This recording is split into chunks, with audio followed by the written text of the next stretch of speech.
Hello guys, kembali lagi dengan review gadget. Kali ini saya mau review sebuah smartphone dari Oppo, yaitu adalah Oppo A11K. Jadi kita sudah gunakan smartphone ini kurang lebih selama 2 minggu pemakaian, dan pada kesempatan kali ini kita akan melakukan review smartphone ini. Dan apakah smartphone ini worth it atau tidak, bagaimana kelebihannya maupun kekurangannya dari smartphone ini, pastikan kalian tonton sampai habis ya guys. Tapi sebelum kalian tonton sampai habis, jangan lupa klik tombol subscribe, aktifkan loncengnya, dan follow sosial media review gadget ya guys. Langsung saja kita lakukan review Oppo A11K ini. Oke guys, ini dia adalah Oppo A11K. Jadi pada kesempatan kali ini kita akan melakukan review smartphone ini setelah kita pakai selama kurang lebih 2 minggu pemakaian. Dan mari kita bahas dari sisi kelebihannya terlebih dahulu. Kelebihan pertama yang review gadget rasakan ketika menggunakan Oppo A11K ini adalah dari sisi kamera dari smartphone ini, di mana performance kamera smartphone itu sangat bagus banget guys untuk kualitas foto maupun video di harga 1 juta lebih sedikit. Apalagi kemarin saya sempat lihat di marketplace sempat ada flash sale di harga 1.099.000 untuk Oppo A11K ini. Dan itu worth it banget guys untuk kualitas kameranya di harga tersebut. Dan kalian bisa lihat untuk sampel foto maupun videonya habis ini ya guys. Hello guys, kali ini kita menguji coba kamera depan dari Oppo A11K. Jadi kalau kita gunakan buat vlog kurang lebih seperti ini, silahkan tulis pendapat kalian di kolom komentar. Untuk kualitas gambarnya, kualitas kestabilan gambarnya, ini kamera depannya ya guys. Silahkan tulis pendapat kalian di kolom komentar ya guys. Oke guys, ini adalah uji coba kamera belakang dari Oppo A11K. Jadi kurang lebih seperti ini untuk kualitas gambarnya, dynamic range-nya, audionya, mikrofonnya. Silahkan tulis pendapat kalian di kolom komentar. Kalau kita gunakan kameranya buat vlog, ya silahkan tulis pendapat kalian di kolom komentar ya guys.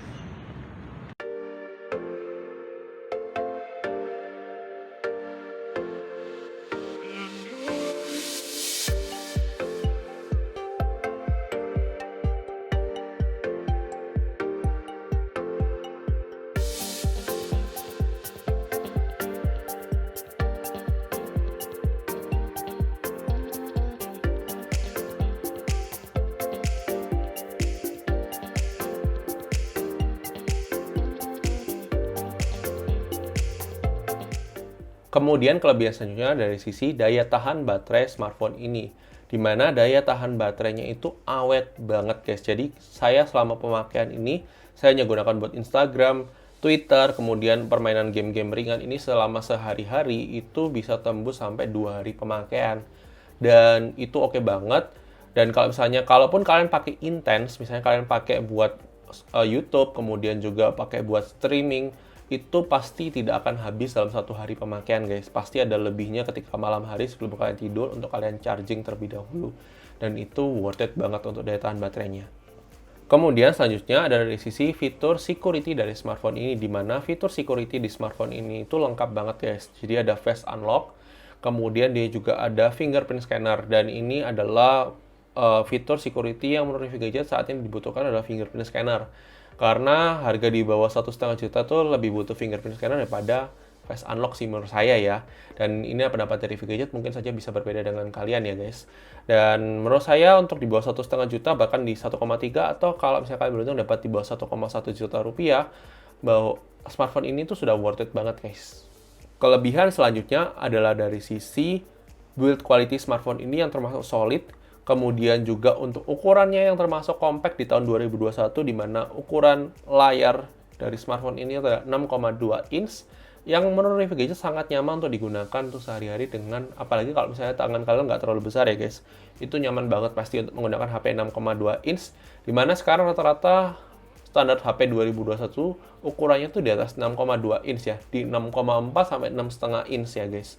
Dan menurut saya ini adalah salah satu HP yang terkompact yang ada di pasaran saat ini di bawah harga 1,5 juta rupiah. Itu dia tadi adalah kelebihan dari smartphone ini. Tentunya kita harus berbicara mengenai kekurangannya supaya HP ini kalian juga tahu apakah HP ini cocok untuk kalian atau tidak.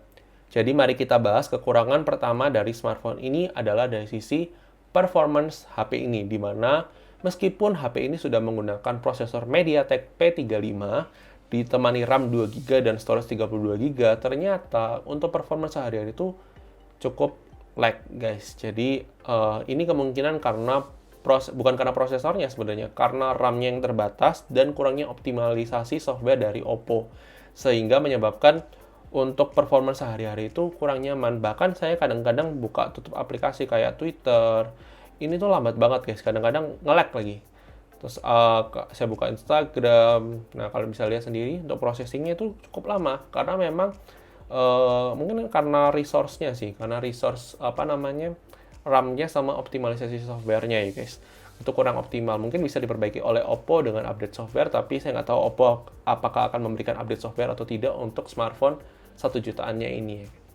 Kekurangan selanjutnya adalah dari versi software Android yang disediakan oleh smartphone ini, di mana smartphone ini masih menggunakan Android 9 guys. Jadi kalau misalnya kita lihat di sini, kita buka di sini, kita about phone. Jadi about phone, di sini kita bisa lihat menggunakan Android versi 9 atau Android Pie. Dan sangat disayangkan sih, harusnya minimal sekarang itu menggunakan Android 10 lah paling enggak. Meskipun ini HP keluaran tahun 2020 akhir sih kalau nggak salah, bulan September kalau nggak salah. Harusnya sih masih bisa lah dapat Android 10. Mengingat Android 10 itu sebenarnya sudah keluar dari 2 tahun yang lalu ya, karena tahun lalu keluarnya Android 11, tahun ini Android 12, dan itu berarti sudah cukup ketinggalan ya. Meskipun sebenarnya nggak ada masalah sih untuk menjalankan software-software sekarang di Android ya, karena rata-rata itu masih membutuhkan di Android 7 ke atas lah. Jadi itu masih aman untuk Android 9. Tapi ya, ini adalah kekurangan yang kalian perlu ketahuin ya guys. Itu dia tadi adalah kelebihan maupun kekurangan dari smartphone ini. Mari kita masuk ke closing untuk menyimpulkan apakah smartphone ini layak untuk kalian beli atau tidak ya guys. Oke guys, thank you sudah nonton video ini. Menurut kalian bagaimana kualitas dari smartphone Oppo A11K ini? Apakah sudah sesuai ekspektasi kalian atau tidak sesuai ekspektasi kalian? Kalau menurut pendapat review gadget sendiri, bahwa HP ini itu sebenarnya tidak layak untuk kalian beli. Kenapa review gadget bisa menyampaikan itu? Karena memang isu yang krusial dari smartphone itu adalah performance dari smartphone itu. Bahkan untuk penggunaan sehari-hari saja itu masih ada lag. Dan ini adalah isu yang menurut review gadget perlu diperbaiki oleh Oppo, mungkin bisa diperbaiki lewat update software dan lain sebagainya. Tapi kalau untuk saat ini masih kurang direkomendasikan oleh review gadget. Tapi ini pendapat dari review gadget, mungkin saja bisa berbeda dengan pendapat kalian. Silahkan tulis pendapat kalian di kolom komentar. Atau mungkin kalau kalian menggunakan HP ini dan kalian merasa oke-oke aja, silahkan juga tulis pendapat kalian di kolom komentar. Nggak ada masalah kok guys, karena ini ada pendapat dari review gadget, pendapat subjektif yang mungkin berbeda dengan pendapat orang lain. Tidak ada masalah. Oke guys, thank you sudah nonton video ini. Jangan lupa like video ini kalau kalian suka, dislike aja kalau kalian nggak suka. Dan sampai ketemu di video selanjutnya guys. Oke guys, bye-bye.